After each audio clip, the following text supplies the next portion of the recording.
Oi, gente, eu sou a Vanessa, nós somos do grupo 5. A nossa professora orientadora foi a professora Marineide Rodrigues do Amorim, da disciplina de Biologia Celular. O tema do nosso projeto é variantes do SARS-CoV-2. Da nossa pesquisa, a gente obteve dados de vários sites de governos federais, de vários países onde está acontecendo a pandemia, e também a gente obteve informações de jornais e de dados da internet. O objetivo da nossa pesquisa é demonstrar as características do SARS-CoV-2, as novas variantes do vírus, as suas mutações e a eficácia das vacinas que estão sendo produzidas pelos laboratórios aí pelo mundo. E antes de começar falando sobre o tema, é preciso entender alguns conceitos antes, como o comportamento dos vírus, o que são mutações e também algumas nomenclaturas. Então, eu vou começar explicando sobre essa parte de uma forma bem resumida para vocês, para ser entendido melhor. Primeiro, o que é um vírus? Um vírus é uma partícula infecciosa que se reproduz comandando uma célula hospedeira e usando seu maquinário para fazer mais vírus. Então, o vírus é uma minúscula partícula infecciosa que só pode se reproduzir se infectar uma célula hospedeira. Então, os vírus, depois que infectam, eles vão comandar essa célula e usar os seus recursos para produzir mais vírus. Então, basicamente, vão reprogramar a célula para ela se tornar uma fábrica de vírus. Como eles não conseguem se reproduzir sozinhos, sem uma célula, os vírus são considerados por alguns como não seres vivos. E eles também não possuem células, e eles são muito pequenos, muito menores do que as células dos seres vivos. Um vírus é composto por um genoma de DNA ou RNA dentro de uma cápsula proteica chamada capsídeo. Alguns vírus possuem uma membrana externa chamada de envelope, que está na imagem 1, que eu vou explicar para vocês depois. O capsídeo de um vírus é formado por moléculas de proteínas. As proteínas vão se juntar para formar unidades denominadas capsômeros, que juntos vão formar o capsídeo. As proteínas do capsídeo são sempre codificadas pelo genoma do vírus, ou seja, é o vírus que vai fornecer as instruções para sua produção. Alguns vírus têm envelopes e eles não fornecem instruções para os envelopes. Em vez disso, eles vão tomar um pedaço das membranas hospedeiras em seu caminho para fora da célula. Os envelopes, no entanto, eles vão conter as proteínas que são especificadas pelo vírus que ajudam as partículas virais a se ligarem às células hospedeiras. Os vírus são muito variados. Eles podem ter diferentes formatos e estruturas, distintos tipos de genoma e infectar diferentes hospedeiros. Todos os vírus possuem material genético que é chamado de genoma, feito basicamente de ácido nucleico. Os vírus podem ser tanto de RNA como de DNA, ou então ambos. Muitas vezes pensamos no DNA como uma cadeia dupla e no RNA como uma cadeia simples, já que é isso que acontece nas nossas células.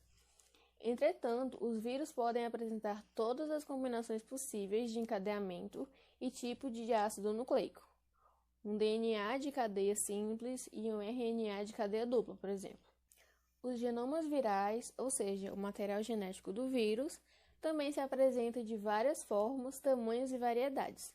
Só que geralmente eles são bem menores do que os genomas de organismos celulares.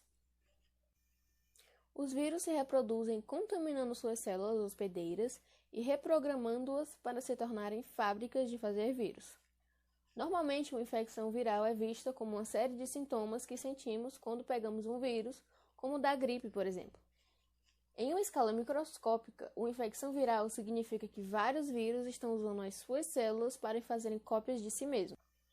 O ciclo de vida de um vírus é o conjunto de etapas em que o vírus reconhece e entra em uma célula hospedeira e reprograma ela, fornecendo instruções em forma de DNA ou de RNA e usa os recursos do hospedeiro para reproduzir mais vírus. E aí, essa imagem, ela é uma imagem didática, só para representar como um vírus ele é formado. Aí no meio a gente tem o genoma de ácido nucleico, que eu falei que pode ser de DNA, de RNA ou até os dois. Ele é envolto pelo capsídeo. E aí alguns vírus têm um envelope, mas não são todos os vírus que têm esse envelope. Então, essa é a estrutura básica de um vírus. Agora que eu já expliquei o que é um vírus, a gente vai saber como ocorre a mutação de um vírus. Os vírus passam por uma evolução e seleção natural, tal como a vida baseada na célula, e a maioria deles evolui rapidamente. Em alguns casos, os vírus em uma população, como por exemplo os vírus da gripe em uma região geográfica, eles podem evoluir por seleção natural. Características hereditárias que ajudam um vírus a se reproduzir, como a alta infectividade, por exemplo, tenderão a se tornar mais comum na população de um vírus ao longo do tempo.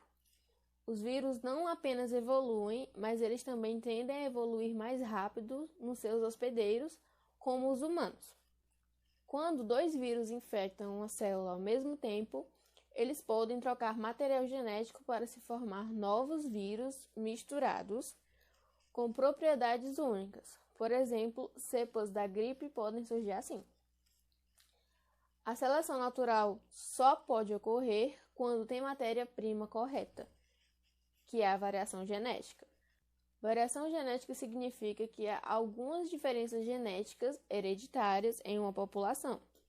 Nos vírus, a variação vem de duas formas principais: recombinação e mutação aleatória.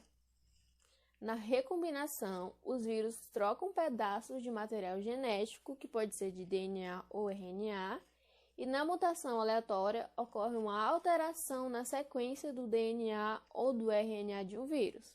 E aí a gente tem como exemplo o vírus da gripe, onde todo ano uma vacina nova é desenvolvida, porque a cada ano uma linhagem nova desse mesmo vírus aparece. Os vírus de RNA apresentam taxas mais altas de mutação do que o vírus de DNA, que permitem uma evolução especialmente rápida. Uma mutação é uma mudança permanente no material genético de um vírus. Uma mutação pode acontecer se houver um erro durante a cópia do DNA ou do RNA, e alguns vírus têm taxas de mutação muito elevadas, mas isso não é universal. De forma geral, os vírus de RNA tendem a ter altas taxas de mutação, enquanto o vírus de DNA tende a ter baixas taxas de mutação. Isso ocorre porque a principal diferença reside na maquinaria de cópia.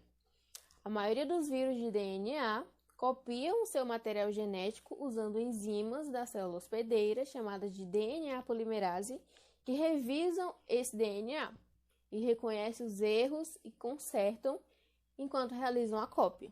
Já os vírus de RNA usam enzimas chamadas de RNA polimerases, as quais não fazem correção, então, portanto, cometem muito mais erros. Agora eu vou explicar algumas diferenças importantes que muita gente confunde. Primeiro, o que é coronavírus? O coronavírus ele é uma família de diferentes vírus que receberam esse nome devido ao seu formato ser semelhante a de uma coroa quando observado no microscópio. Desde 1937, que a ciência descobriu diferentes tipos de coronavírus, tendo sido nomeados em 1965. Agora, o que é SARS-CoV-2? SARS-CoV-2 é o nome oficial dado ao novo coronavírus, que significa Síndrome Respiratória Aguda Grave de Coronavírus 2. Ele recebeu esse nome por possuir grande semelhança com o vírus SARS-CoV-2, que causou uma epidemia de SARS em 2002. Agora, o que é Covid-19? A Covid-19 quer dizer doença do coronavírus 2019 em inglês. É uma forma encontrada para se referir à condição sintomática de forma simplificada. Atualmente tem se tornado muito comum a concepção de que Covid-19 representa o nome científico, só que na verdade é o nome da doença.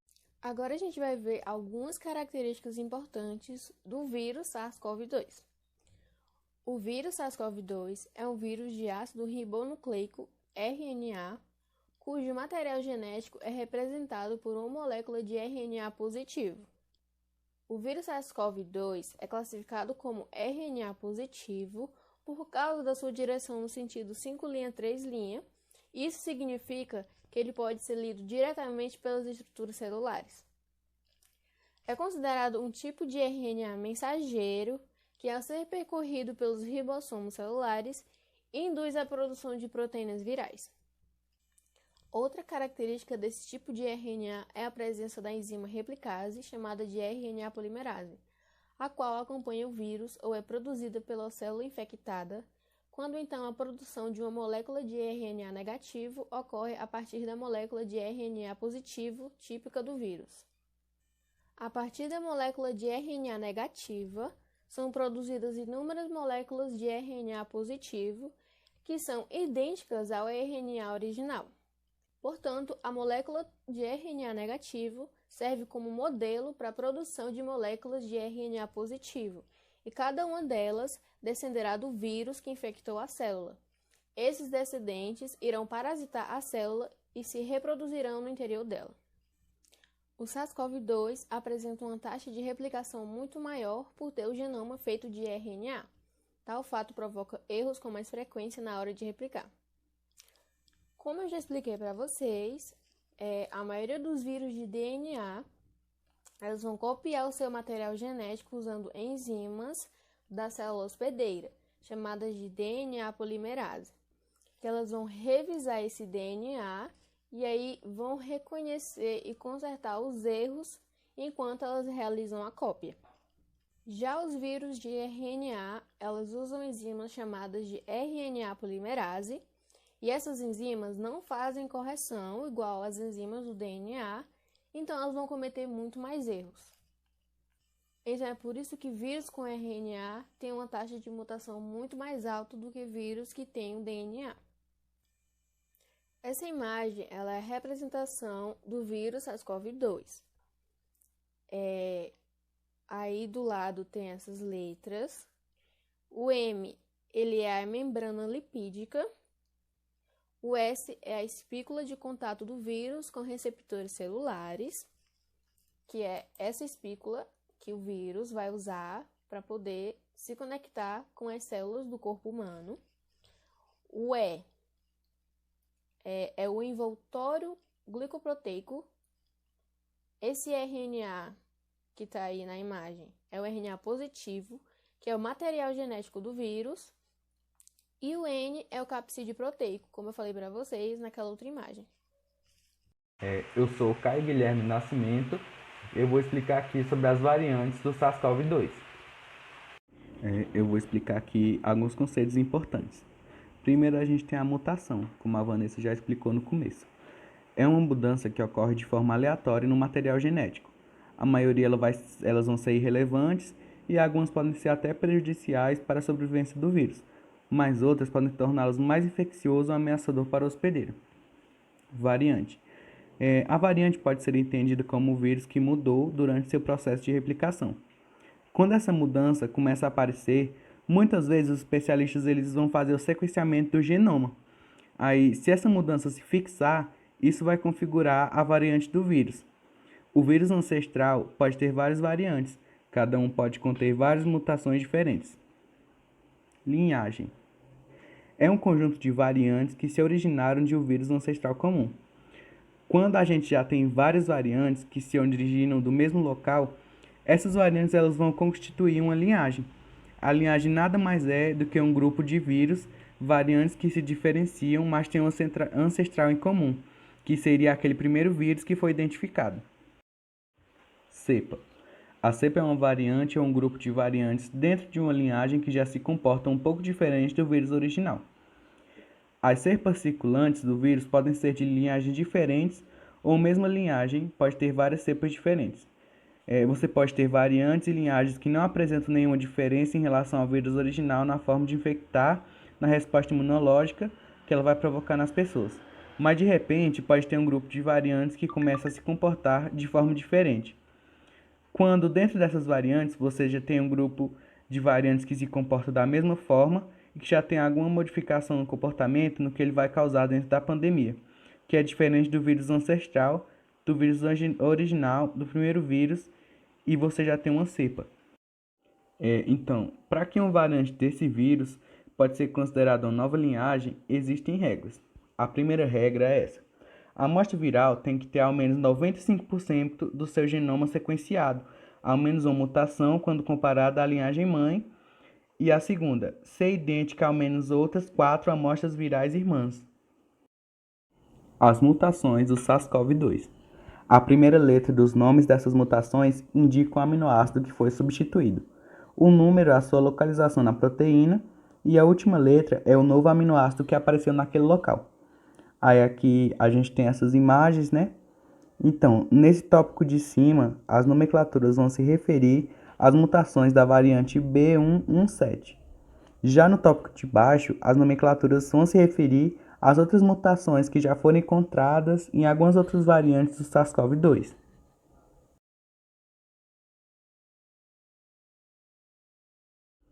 Essas mutações das variantes, elas podem afetar a pandemia da Covid-19 de várias maneiras. Primeiramente, elas vão ter a transmissibilidade aumentada. Segundamente, elas vão ter uma maior gravidade da doença. Em terceiro, a proteção reduzida contra a infecção anterior por SARS-CoV-2. Quarta, resposta diminuída às vacinas. Quinta, resposta diminuída a anticorpos. Porque mesmo que a pessoa ela já tenha pegado, ou agora que saiu a vacina, ela já tenha sido vacinada, se surgir mais variantes, essas vacinas e anticorpos que o corpo já produziu, elas não vão ter muito efeito, a menos que a variante não tenha mudado muito da variação anterior que a pessoa contraiu ou a variante anterior que foi feita a vacina. Vou falar aqui das 3 principais variantes. Por enquanto, 3 variantes do SARS-CoV-2 estão sob a atenção dos cientistas. A B117, identificada em dezembro de 2020 no Reino Unido, a 51YV2, encontrada na África do Sul, que também é conhecida como B1351, e a P1, que é a variante brasileira detectada inicialmente em Manaus. 2 principais mutações chamam a atenção: a N51Y, que ocorreu nas 3 variantes, e a E48-4K, presente na sul-africana e na brasileira. Elas preocupam os especialistas porque elas aparecem na proteína Spike, que é localizada na coroa do vírus. É ela que vai se conectar com o receptor ACE2 das células humanas, essa ACE2 é a principal porta de entrada para a infecção do novo coronavírus no corpo humano. Sobre a N51Y, há suspeita de que a mudança no código genético tenha tornado as novas variantes mais transmissíveis. Uma pesquisa brasileira que foi divulgada no início de janeiro analisou a troca de aminoácidos que poderia causar esse efeito de maior facilidade de infecção pelo vírus, onde estava a aspargina no RNA do coronavírus original de Wuhan. Na versão do Reino Unido, agora existe o tirosina. Os autores explicaram que o N fazia 2 ligações e agora o Y faz muito mais, trazendo mais aderência ao receptor humano. Já a mutação E48-4K está relacionada a um possível enfraquecimento da ação dos anticorpos humanos, mas ainda são necessários mais estudos para confirmar o real efeito da mudança no vírus. Com a nova sequência de RNA, vai ser atingida a região da proteína Spike, onde juntamente atuam os anticorpos neutralizantes produzidos pelo sistema imunológico. Alguns grupos de cientistas se referem às variantes acima como linhagens. Como uma variante pode vir um dia a constituir uma linhagem, essa troca pode ocorrer dependendo do contexto. Por exemplo, a B117 pode gerar variantes de si mesma. Nesse caso, as novas variantes vão dar origem à linhagem B117. Agora eu vou falar aqui sobre a variante B117 do Reino Unido. O primeiro país onde foram registradas novas variantes do SARS-CoV-2 foi no Reino Unido, e foi chamada de B117. Essa nova variante ela surgiu em setembro e ela só foi identificada em dezembro, e ela se tornou a principal versão do vírus na Inglaterra e na Irlanda do Norte. Assim que ele foi identificado, acreditava-se que teria mais capacidade de infecção, mas não de aumentar o número de internações e mortes. Os novos estudos vão provar o contrário, porque agora os cientistas embasam suas afirmações em diversos estudos que analisaram o vírus mutante. Aí aqui, de acordo com Neil Ferguson, que ele é o epidemiologista e consultor científico do governo britânico, ele diz: O quadro geral é algo como aumento de 40 a 60% no risco de hospitalização e de óbitos. Isso reforça as medidas políticas em vigor. Uma das hipóteses para a maior letalidade da variante é uma carga viral mais elevada, o que dificultaria certo tipo de tratamento. Nessa imagem aqui, a gente vai ter os casos de Covid-19 do período de 7 de setembro de 2020 até 24 de janeiro de 2021. Então, como vocês podem ver aqui, essas barras elas vão ser os números semanais e essa linha vermelha é a proporção da variante de B117.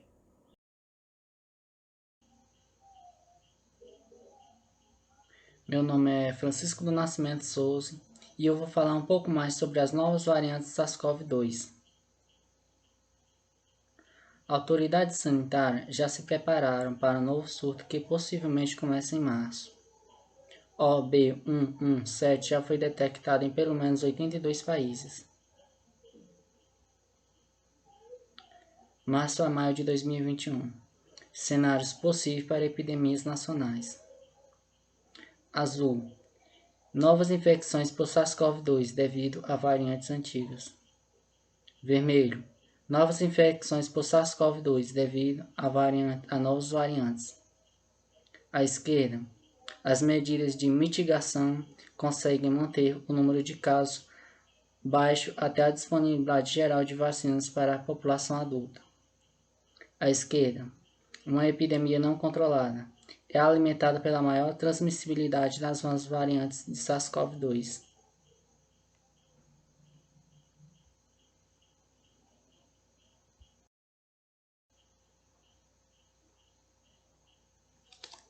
Variante B1.351 da África do Sul. Na África do Sul, B1.351, também chamado de 501YV2, foi detectado pela primeira vez no início de outubro de 2020 e agora é a variante mais prevalente no país. Um especialista em microbiologia celular na Universidade de Heidelberg, no Reino Unido, afirma: a variante sul-africana tem uma série de mutações adicionais, incluindo alterações em algumas proteínas spike do vírus, que são preocupantes. De acordo com especialistas, ela possui alterações mais externas na proteína spike do que as mudanças na variante do Reino Unido, o que pode tornar o vírus menos suscetível à resposta imunológica desempenhada pelas vacinas. A variante encontrada na África do Sul carrega uma mutação chamada E484K, entre outros. Como foi explicado, a mutação E484K demonstrou reduzir o reconhecimento de anticorpos. Dessa forma, ajuda o vírus SARS-CoV-2 a contornar a proteção imunológica fornecida por infecção ou vacinação anterior. África do Sul. Casos de Covid-19 de 15 de outubro a 12 de fevereiro.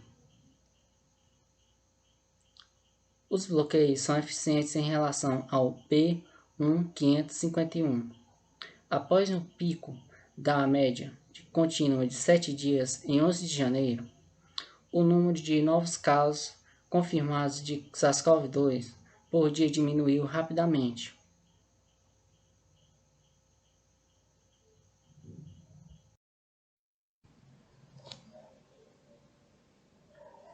Variante P1 do Brasil. Foi identificada pela primeira vez em 4 pessoas que voltaram ao Japão depois de uma viagem ao estado do Amazonas. Em janeiro de 2021, a variante P1 foi identificada em 42%, 3 de 31 das amostras positivas coletadas entre 15 e 23 de dezembro em Manaus. Na época, Manaus vivia um surto de casos de Covid-19. Em média, aproximadamente 30 mutações foram observadas na variante P1 do Brasil, sendo 10 na proteína spike. Como já foi explicado, a proteína spike fica localizada na coroa do vírus, responsável por se conectar com o receptor. Essa variante inclui outras mutações que chamam a atenção dos cientistas, como a N501Y, E484K e K417T. N501Y. A mutação N501Y é uma alteração genética da proteína espícula do coronavírus. As proteínas que formam a sua coroa e que são o primeiro ponto de contato do vírus com as células. E484K. Esta outra mutação na proteína espícula do vírus é encontrada também na variante da África do Sul. Em teste de laboratório, essa mutação tornou o vírus mais resistente a anticorpos formados pelo sistema imunológico. Essa diferença pode estar por trás de um maior número de casos de reinfecção do vírus. K417T, K417N.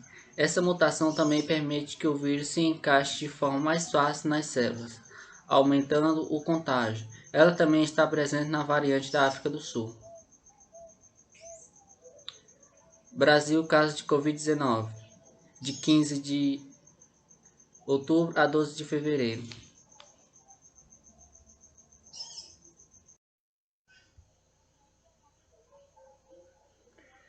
Vacinas são eficazes contra as novas variantes? Até o momento, a maioria dos imunizantes manteve a proteção contra as cepas emergentes, mesmo que com a menor taxa de eficácia. Inúmeros cientistas trabalham tanto na verificação do que essas variantes podem significar, quanto nos estudos sobre a eficácia dos imunizantes nessas variações do agente infeccioso. Segundo a farmacêutica norte-americana Moderna, a sua fórmula ainda é eficaz contra variantes com a mutação E484K. O que varia é que a resposta imunológica do corpo não é tão potente contra as outras cepas do vírus da Covid-19 já descoberta. Para entender sobre essa mutação, a pesquisa envolveu apenas a variante da África do Sul.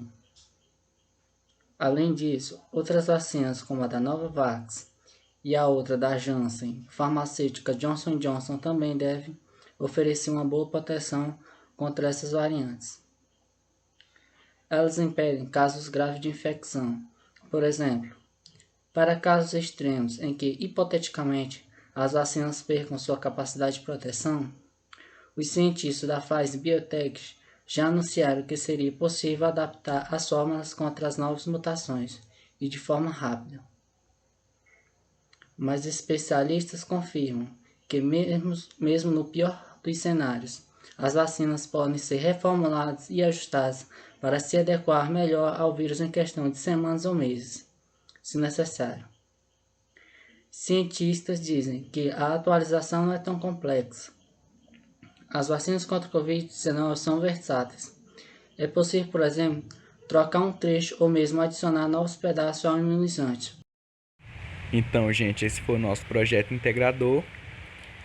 Os integrantes em ordem de apresentação são Vanessa de Castro Lopes, Caio Guilherme Nascimento de Moraes e Francisco do Nascimento Souza. Muito obrigado por acompanhar a gente nessa apresentação e até o próximo.